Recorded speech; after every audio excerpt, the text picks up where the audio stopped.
it was kind of a slow transition. I have held some very strong opinions about agencies for a long, long time. Most of them were not very nice about agencies, but at some point I kind of got forced into making a decision. I reached a crossroads. My freelance business was growing to the point where it was a full-time workload, and I had to make a decision of, about, do I want to keep doing this? Do I want to scale back a little bit? Or do I want to capitalize on the momentum and get even more? Welcome to the Paid Copywriter podcast for free thinkers and introverts who just don't fit the 9-to-5 mold and want to break free and start a business of one. I share all of the tips, strategies, and behind the scene fails of how I transitioned from a 9-to-5 career to freelance writing despite having no experience. So if you want to learn all things copywriting, persuasion, psychology, and marketing, make sure you subscribe or follow, whether you're listening to this on podcast or YouTube. Hello, Scott. Welcome to the Paid Copywriter podcast, or should I say welcome back. Super excited to have you on. Our first episode got so much amazing feedback. I will link to that down below for anyone who wants to listen to that episode. But let's start from scratch. Just start by introducing yourself and what you do. Yeah, my name is Scott Stransky. I am the founder and content lead for Full Funnel Content, which is a content development agency targeting or serving the B2B tech space. And as you can see from my background, I moved 18 months ago from the US to Lisbon, Portugal, and I'm running the agency from here. Amazing. Actually, I didn't have this question on the docket, but explain the move to Portugal, because I don't think I've ever asked you about that. Oh, well, it's been a long time coming. So real short history. Back when I was in high school, I went and stayed in Spain for a month on a cultural exchange. I stayed with a family. By the time I got back to the States, my parents asked how it was, and I told them I'm going to move there. Fast forward to after I got married, our honeymoon, we honeymooned in Spain. And on the way back, my wife said, hey, we should really move here. So we started that process. But if you know anything about European governments, they are bureaucratic nightmares, and Spaniards are especially that. So we were going through the visa application process, and it was taking forever. And about halfway through, we had a bunch of friends come out of the woodwork, say, listen, when are you going to move? And I told them, hey, when the Spanish government says that we can. But while we're waiting, they suggested, hey, have you guys checked out Portugal? I said, no, it never really crossed my mind. But we got online, we looked at the visa requirements, said, hey, these are actually better than, or more attainable than Spain's. Let's give it a shot. Let's go and see if we like it. So we came over here on a 10-day scouting trip. And by like the 4th or 5th day, we're like, yeah, let's come here instead. So we got back to the States, we finished the application, and from start to the finish, from the time we started the application to the time we landed in Lisbon was about 5 months till we were on the ground. And from then on, we've just been trying to integrate and assimilate into society, learn the language, get familiar with the culture, and still maintain our business and relationships back home in the States.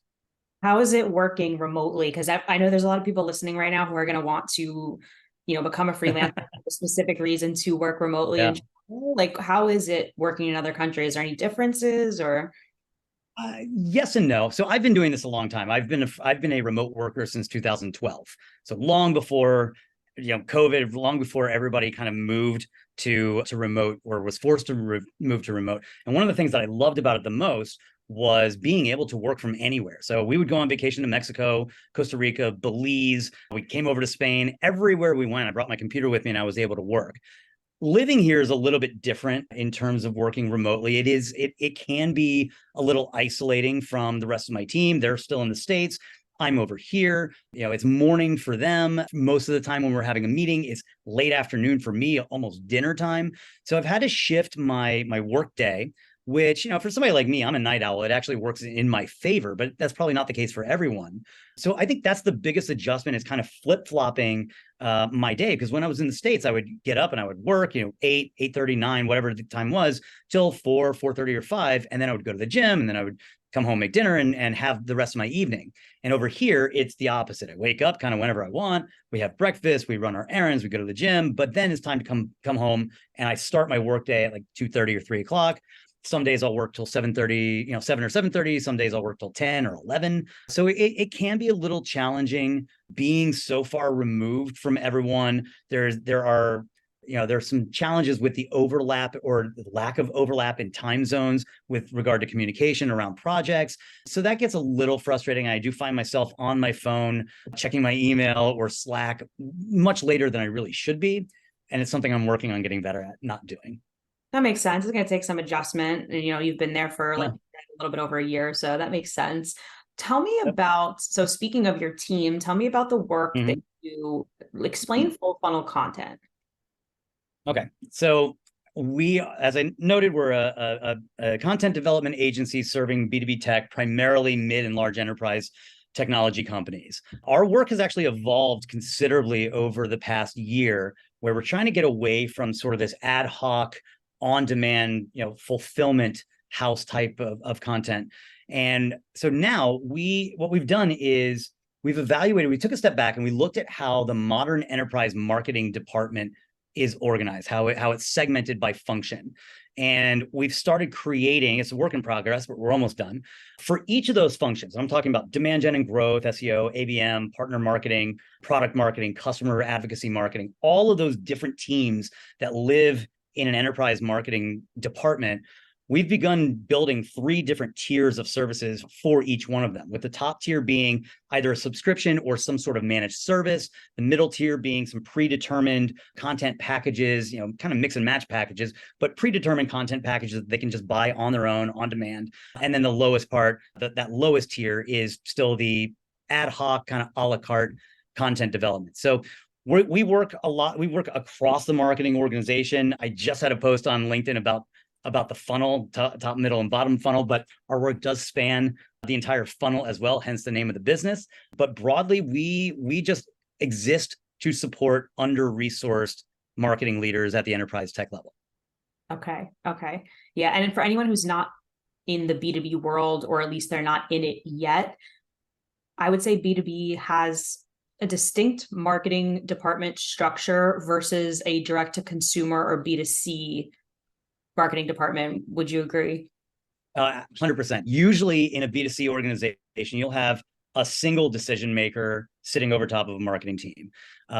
In B2B tech, particularly as you get into the middle and large organizations, and this is another difference, I think, between B2B and B2C, is how we contextualize size. But in the B2B tech space, at the mid and large enterprise level, you have vice presidents and directors, and then under the directors you've got managers, and under each manager you've got specialists or whatever. And so each team tends to have their own budget, or they roll up their budget into a broader organization. On the B2C side, it's generally one big pool of money controlled by maybe 1 or 2 people that they use to execute their entire marketing plan for the year, for the quarter, however they want to plan that out. Size wise, I think, just for context, in the B2B tech space, small is 1,000 employees or 5,000 employees. Mid-size is 5,000 to 10,000 employees, and large is when you're looking at 30, 40, 70,000 employees worldwide. So it's a much larger scale than you typically find in the B2C space. Not to say that it doesn't exist, but on average, the tech sizes that we talk about dwarf anything on the consumer side. Got it. Tell me about the transition from solo freelancer to someone who runs an agency, and give me some idea of like how many freelancers you work with and what the structure of your team is. Okay. Yeah, it was kind of a slow transition. I have held some very strong opinions about agencies for a long time. Most of them were not very nice about agencies, but at some point I kind of got forced into making a decision. I reached a crossroads. My freelance business was growing to the point where I was working, it was a full-time workload, and I had to make a decision about, do I want to keep doing this? Do I want to scale back a little bit? Or do I want to capitalize on the momentum and get even more? I grew up as a sales guy. Like, the first part of my career was in sales and client services. So I've got sort of that drive where I love the chase of new business, of new logos. And so that kind of forced me into this role where if I wanted to scale, if I wanted to grow, I needed to start outsourcing some of the work, because I just couldn't justify working 60 or 70 hours a week. And frankly, at that point, I didn't even really want to write very much anymore, unless it was something that I really enjoyed, or I was really interested in, or that I was uniquely qualified to do. So the business kept growing. I needed to make a decision. I finally started subcontracting out some of the writing work. I became the lead editor. At some point, that became too much, balancing editing with business development and project management. So I went out and hired an editor.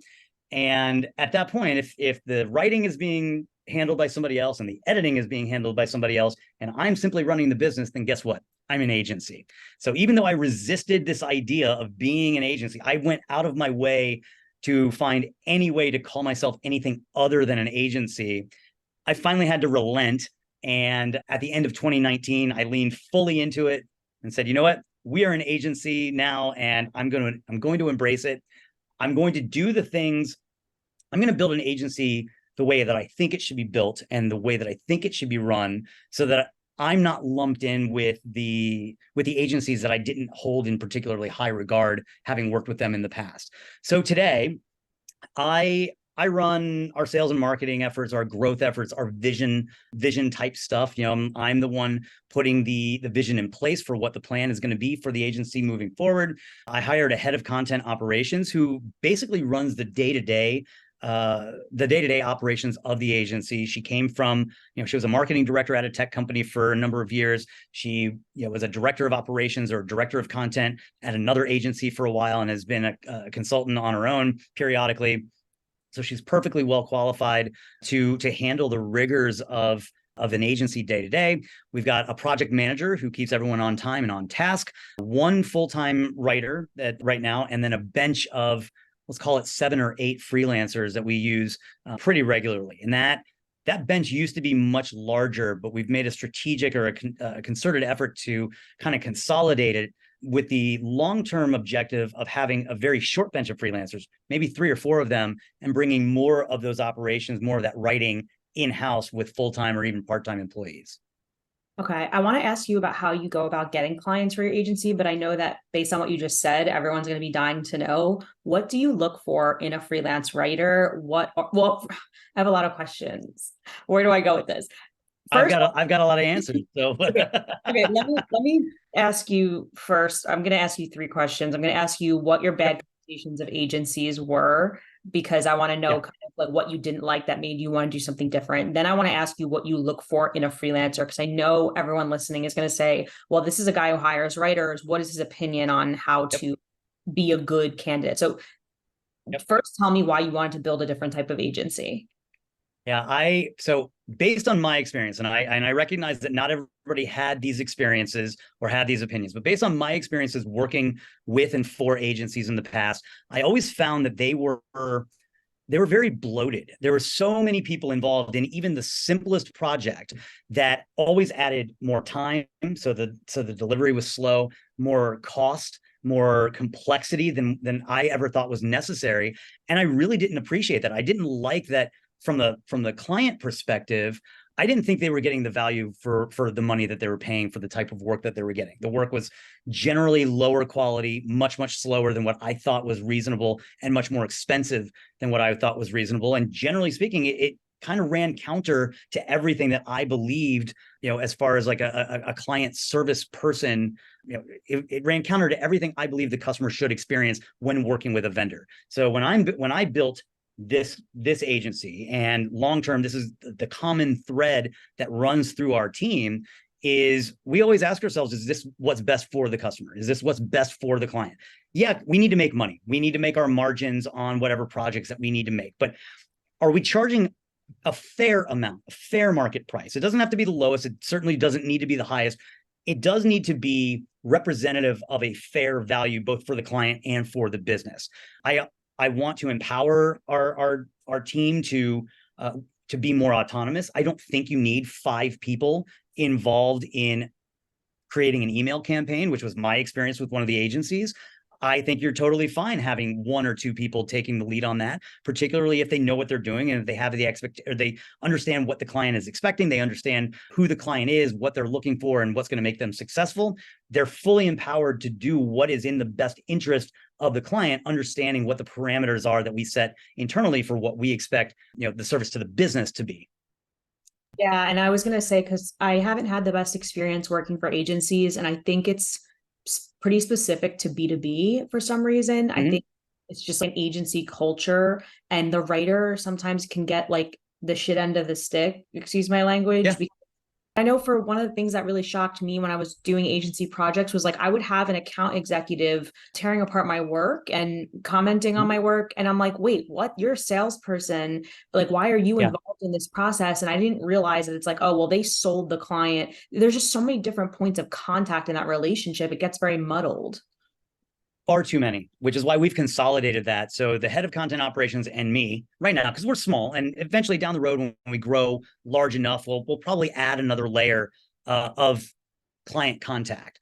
But she and I manage all the client relationships. Everybody on the team has, well, our permanent employees all have some communications with the clients. Obviously, the project manager needs to update them on timelines and so on and so forth.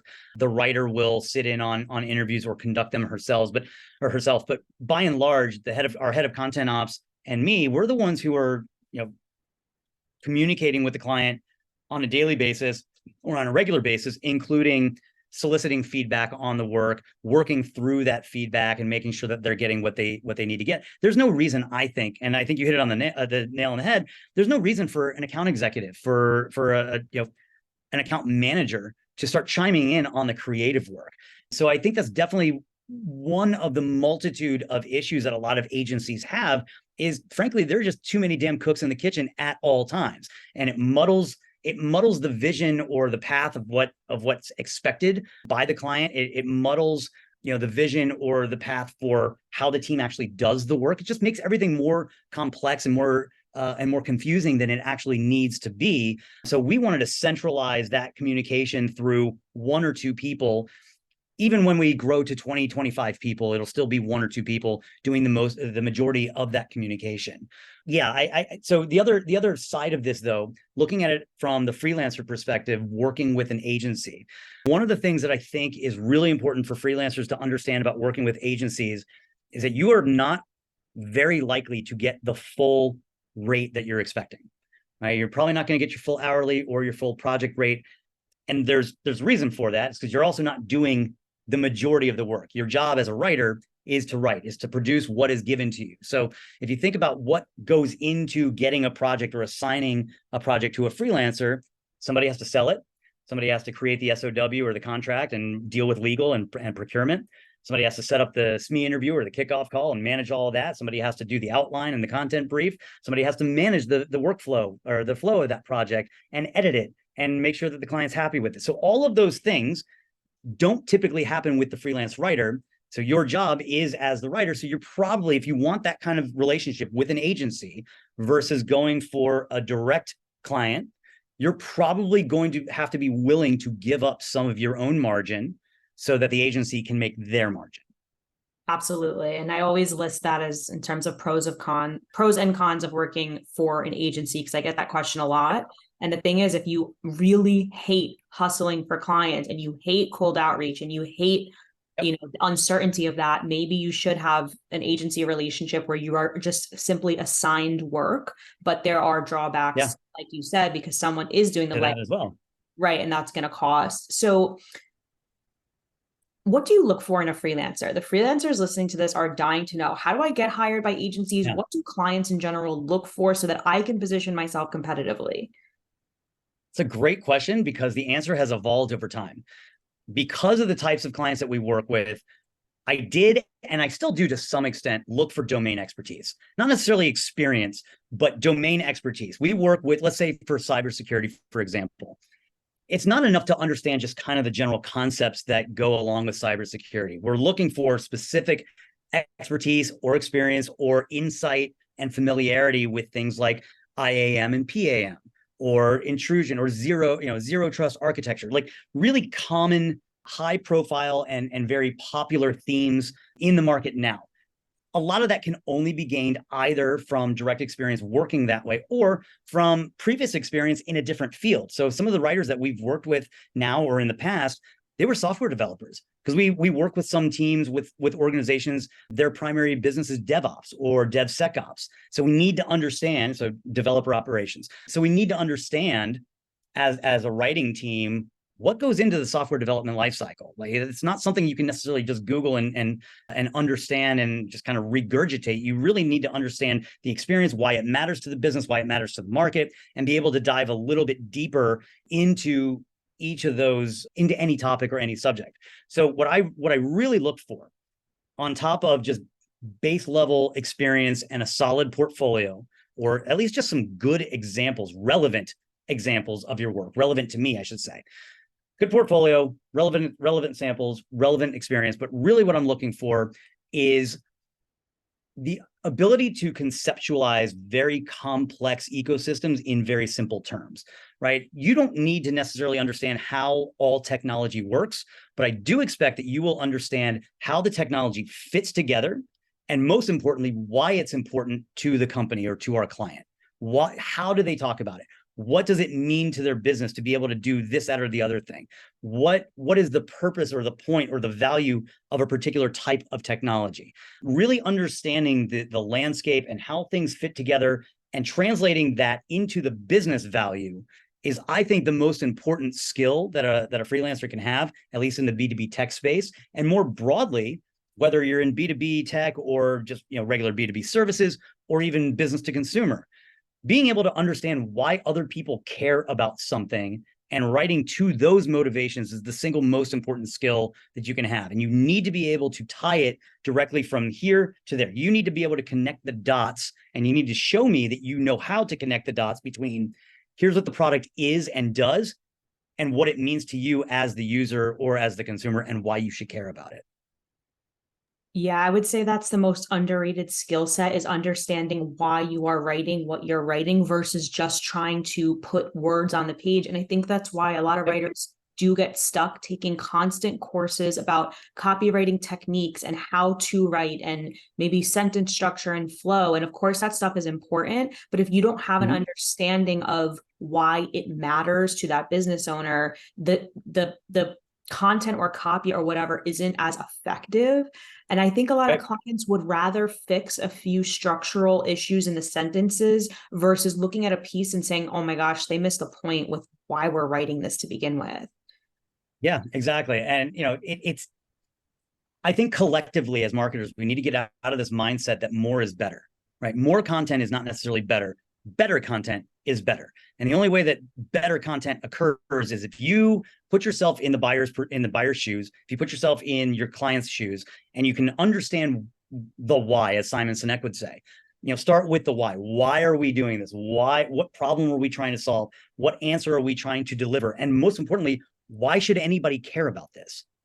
As far as getting hired by an agency, all of those things, if you can summarize that in your elevator pitch, if you can show me, I can see your work on screen. I can, when you send me some samples or your portfolio, I can get a sense of, where you're strongest and where you're not. What I really want to hear, though, in the course of a conversation or even in a cold pitch, is that you understand how to connect the dots, how to tell the story, a compelling story that the end user is going to resonate with, and that you have a process for doing that, like a repeatable process for doing that. Because I don't, and my team doesn't necessarily have time to teach you that process. You should come in with your own process that you can adapt if we need it to be as your client. But what I really want to hear is, here is how I do things. Here is the step-by-step process that I take to be able to tell that compelling story in a way that people are going to care about. Tell me about the process of getting clients. Maybe you could even give us comparison of like what it was like when you were getting freelance clients as a solo freelancer versus what it's like now as an agency. Take us behind the scenes for getting clients. It is much different. It's much different, not only as an individual versus an agency, but it's also different now from an individual when I was freelancing to an individual now. I was lucky enough to freelance during the easy times. I could send an email and say, hey, here's who I am. Here's what I do. Here's my portfolio. Do you need some help? And they was, yes, send us your pricing, or let's have a little discovery call, and I'll give them a price. Or my friends or my colleagues and clients, hey, I've got a great freelancer if anybody needs one, and I'd get some referrals that way. Now, as most of your students are probably and listeners are probably experiencing, you're probably experiencing it. I know I am. We're not in the easy times anymore. Right? Everybody is cutting back budget. They're being a lot more strategic about where and when and how and to whom they give those dollars.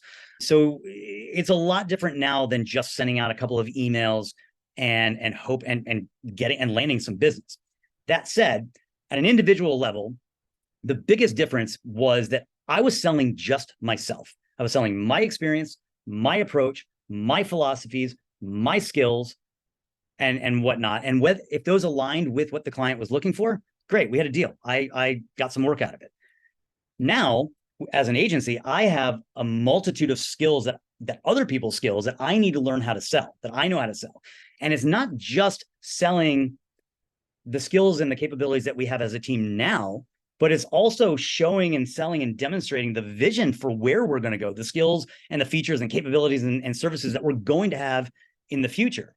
Another big difference at the individual level, broadly speaking, when you're a freelancer, you are competing against other freelancers for the work, more or less.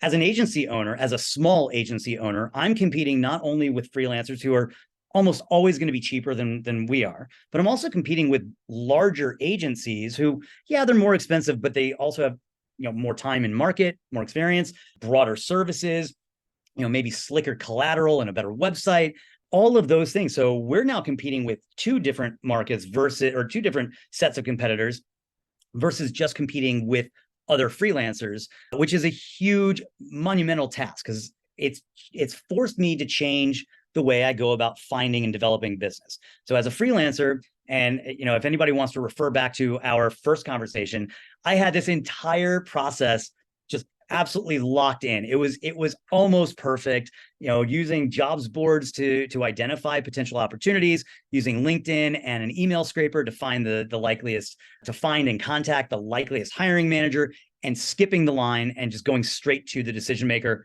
with my pitch. It was how I built my freelance business. It's how I built the freelance business, or took the freelance business to the agency level, but it doesn't work anymore. Primarily because for a multitude of reasons. There's a lot of noise in the market now because of AI, because of automation, particularly in sales operations. We've all gotten, those email pitches from the lead generation agencies promising 40, 50, 60 appointments every single month that nobody actually has time to do. So I'm not really sure why that's the thing that they're trying to sell, but that just clouds and clutters the market. It adds so much noise that it's really hard for a freelancer or even a small agency to cut through it and get the attention of the decision maker. So I've had to go back to relationship selling. I've used my LinkedIn network more this year than I ever have, probably since I even started a profile there, using it to identify not only direct relationships that I could reach out and say, hey, I saw what you guys are doing. If you ever need some help, let me know. All to the point where I would go to some of my previous contacts, say, saw that you were connected with so-and-so. Would you mind giving me an introduction? All the way to just using the algorithm to figure out, that next level of contact from my first level contacts that they don't even know, but I can use that to reference in a cold email that you and I share this person, or I saw from so-and-so's feed your post about this. I loved it. I want to talk about it. So it's a lot of not necessarily inbound referrals. It's a lot of outbound requests for references and introductions on top of your conventional cold emailing or cold calling. So I'm still using broadly that same structure of, who's hiring for marketing stuff that similar to the types of stuff that we do, who just landed a new round of funding, who just announced a new product or partnership or something noteworthy that would give me cover or give me reason to reach out cold and say, hey, you're going to need some help in the future. We're the ones to help you. So it's now a two-pronged approach instead of just this one straight ahead. Hey, I saw you were hiring, skip the full-time person, hire me instead. It'll save you money and we'll all be happy. Yeah, I think that 2024 for me is going to be relationship building because, like you, I'm a former salesperson. So I just rely on what I know best, which is cold outreach. It's easy for me. I know how to be effective at it. But I think with what's going on right now, with budgets being cut and everything getting tighter, people want someone they can trust and not have to build that relationship with from scratch. So even this year, I'm going to more in-person networking events, really digging in and trying to get referrals from existing clients, really just minimizing everything so that, yes, cold outreach is always going to have its place and it's a important strategy, but you want to be adding stuff in when times get like they are right now. Exactly. Anytime you see a big budget shrink, people are going to become more conservative in how and where they spend it. So to your point, they're going to prioritize spending it on or with people that they either know and trust from their past, or that come highly recommended by other people that they know and trust. It's a much shorter. I think a lot of people know this instinctively, but haven't really exercised the muscle on doing it yet. So, it's just like anything else. It's a skill that you have to develop and refine over time, that you have to maintain, that you have to keep sharp. And the only way you can do that is through practice and repetition, and kind of willing yourself to put yourself out there and make that ask, no matter how uncomfortable it feels. Yes, that's something I need to strengthen for myself. Sure. Because it's like you said, you know to do it, but it doesn't, like, just knowing it isn't enough. You have to be reminded of it. Absolutely. Tell me about trends you're seeing right now with your B2B clients. Is there a deliverable that they are asking for with increasing frequency, or is there a way that you're packaging your services that you are finding is working for you? Yeah. So there are a lot of layers to that, because it does depend largely on the type or even the size of the organization, plus what market they're competing in. So, for example, we do have some clients who they're doubling down on SEO now. Last year they kind of got away from it. They focused on thought leadership, they focused on content marketing, they focused on all this other stuff. And this year they're really, really laying down the hammer on SEO, which is great for us because we just introduced an SEO content on autopilot. It's basically a subscription service where they send over their keywords or the strategic arguments that they want to make. And we use our tools and our people to crank it out for them without any intervention. Beyond that, though, going back to this being more judicious with their budget, I think what I'm seeing a couple of other things. One is that marketers are overworked. Like, marketing leaders are overworked. They are under-resourced and they are stressed as hell. Meaning, the more things that you can do, that you can take off of their plate, the more likely they are to want to work with you. So it's not a matter of, yes, of course, I can write that white paper for you, or this ebook, or this blog post. It's yes, and I can do this white paper plus the promotion stuff, plus the post download nurture content. Let me do an entire campaign for you. So you have, as we say in the tech space, a single throat to choke, right? You have one person to talk to, one person to rely on, one person who is doing all of this work for you. So you don't have to manage 3, 4, 17 other people all at once. I'm here as a freelancer or as an agency owner to make your life easier. So that's one of the big things that we're seeing is it doesn't have to necessarily be a strategic or a sensible package. It just needs to be, let me take more off of your plate to make your life easier. So as a manager or a director, you can manage and direct instead of managing, directing, and doing. The other thing is something that I've been personally thinking about for a while, and now it's starting to catch up in the market and come to fruition, is that with the crush of Gen AI, so generative AI is the only thing anybody's talking about. The problem is it's adding so much noise, so much digital clutter, that the only way in most marketers' minds to cut through it is just to produce more of it. But none of it is really helpful or informative. There's really no substance to it. So the other thing that we're seeing is a renewed emphasis on subject matter expert-led content or voice of the customer content. That could be case studies. It doesn't have to be case studies. It might be writing an ebook or a white paper or some thought leadership type piece using a combination of your internal subject matter experts and pulling in the voice of the customer, getting their opinions and melding those together into a piece. Because subject matter expertise that you have in-house in your team and your customers, the voice of your customers, are the only two things in the market that cannot be replicated. They are the only two things that will differentiate your business from everybody else, because anybody can turn to Jasper or ChatGPT or any of the generative AI tools and write a blog post on any topic in the history of humanity. Any topic you can think of, the bots, the AI machines can write it, and it might be good, but it's not going to be impactful. It's not going to be different. It's not going to be informative, inventive, or helpful.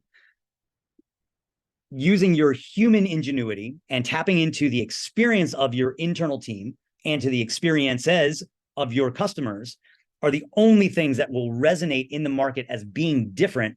And in the words of the immortal philosopher Arby's, different is good. I have to say, I'm working with a property technology company right now, and she had given me some articles and she said, I want to write on these topics. What's currently out there is pretty generic. Like, how can we make it better? And I said, well, let's get some quotes from your CEO who is experienced in this field and can provide original quotes, because that's really the only thing that can differentiate. And I went a step further and said, and if you want me to interview him or take his thoughts and transcribe it and create a little case study section of this blog post, let me know if that would make your life easier. Just saying that little thing to a client can take you from like, oh, this freelancer is going to need hand holding and this is just one more person for me to handle and manage, versus like, oh, they're a solution provider, they're a partner. Exactly. And I would take it even a step further beyond just the CEO quotes. You need to tap into his or her head, right? They have decades of experience, ostensibly. They have the reason that their company exists is based largely on their experiences and their opinions of what the experience should be, what the market should be. So that's really different. That is markedly different from all the generic content that's out on the web now, is tapping into that. Why did you found this company? Why do you do things the way that you do? And why is it different and or better than how everybody else does it? It's the same, and it's the same thing with the voice of the customer. Not only, how did you use our tool or technology or our service to make your business better? Why did you choose us over all of the other options out there? What was it that made us different? And be really specific about it. What was it that made us different or uniquely qualified to help you overcome whatever the challenge was, or help you achieve whatever business goal you were looking to achieve? Love that. What advice would you give to freelancers who are at that point that you are at when you started your agency and they're interested, they have this idea, maybe I should start a freelance copywriting agency? What advice would you give to people who are thinking about it, want to take that leap? I would start with a thought exercise. It's a two-part thought exercise. First, you kind of zoom into the future. You take a little flash forward, if you will, and envision what you think it'll look like in 3 to 5 years. What do you want it to look like? And does it make you happy? Then you step back into reality and you have to ask yourself, am I willing to do all of the work in case something falls through? So what I mean by that is, as I was getting started, before I had a team to actually run the minute-to-minute stuff, I was doing it even though somebody else was writing it. But as the salesperson, my concern was saying yes to a client if I wasn't 100% sure that I could deliver what I was promising, which meant, because I didn't have enough resources, if something happened to my writer, to my editor, where they couldn't do it themselves, was I willing to step in and do it myself on top of all of the other things that I needed to take care of? The other part of that is, as a freelancer, you are responsible for yourself. You are responsible only for your livelihood. You can scale it up, you can scale it down. If you want to take a 3-month vacation or a 6-month break, you can do that and the only person that's impacted is you. As an agency owner, particularly if you get to the point where you have full-time employees, you are now responsible for the livelihood of many other people. And that, I don't think that is something that anyone should take lightly. It is a huge responsibility that you have the potential to negatively impact somebody else's family just as much as you can positively impact their family and their career by giving them an opportunity. So there's a lot to consider beyond just sort of the nuts and bolts and the day-to-day. Oh, can I make some money doing this? Do I want to work 40 hours? Am I cut out for this? Is the right niche? There are some more, I think, fundamental human level considerations that you really need to take into account and think through deeply and seriously, which is why, for me, it took multiple years for me to get to the point where where I was ready mentally to grow from a freelance business into an agency model. And part of that reason was, aside from my feelings on agencies, but part of the reason was I wasn't sure if I was willing to take on that level of responsibility for other people's livelihoods and their well-being. Yeah, I think that's what people definitely don't do, is that initial thought exercise. They're just like, okay, I want to build an agency. How do I build an agency? But it's like, okay, do you know everything that it's going to entail? And are you ready to go from how you are as a freelancer to something different? Because like you said, it is different. When you were first wanting to scale into an agency, what were those first steps that you took? So I was lucky enough to have other agency owners who I consider really good friends. So I would go out to lunch with them, and I asked, I'm like, what do I do?